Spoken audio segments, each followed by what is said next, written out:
šitą žvirblelis labai vaikams patinka. Jį mokina, kad pulsi, bet paprastai vaikai jau taip puola būtinai ant pilvų ir ant nugaros, ant šonų jiems labai patinka.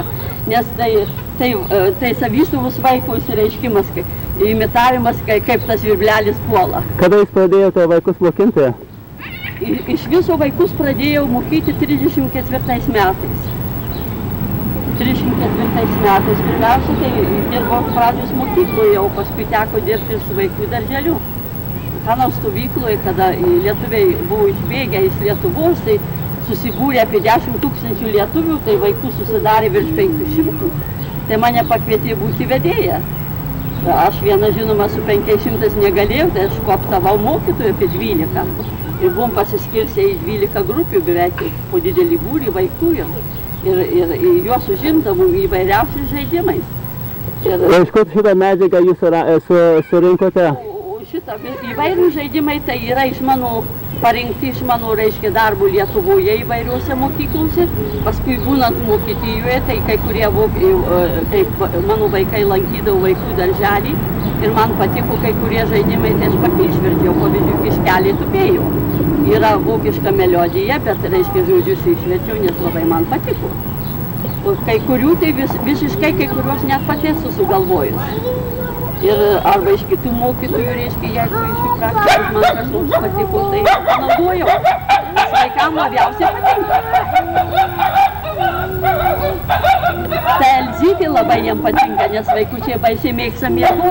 Ir kai mama juos kelia iš miego, tai jie nelabai nori. Tai čia labai jiems gera pedagoginė pamoka, reiškia, kad reiškia kelkis, ne tik tai, kad vyk į mokyklą susivėlus, bet apsiprausk.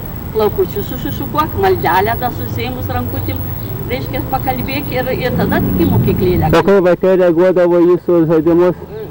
Nepaprastai vaikai, taip jau mėgdavo, nes tie žaidimai yra labai paprasti, trumpi labai, tie visi, reiškia, vardai, kiškelis, paukštelis, ir mokyklėlė, ir siūlas yra jiems jau žinomi dėl to, kad jie mato savo aplinkumoje.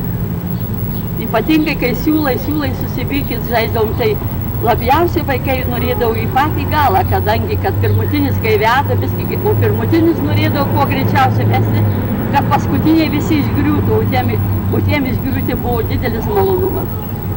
Ar jūs Amerikoje irgi mokinote vaikus? Taip, Amerikoje ir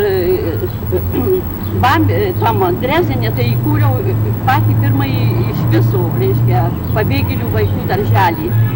Paskui įvairiuose stovyklose teko man vadovauti vaikų darželiui ir ne tik tai Vokietijoje, bet ir čia Amerikoje atvykus dirbau su pradžios mokyklos mokiniais ir su vaikų darželiu. Ir tokią laimę turėjau, kad mokyklų vedėjai visuomet mane kviesdavo visuomet, nes matė, kad aš labai su jais mokau užsiimti ir jie labai mėgsta.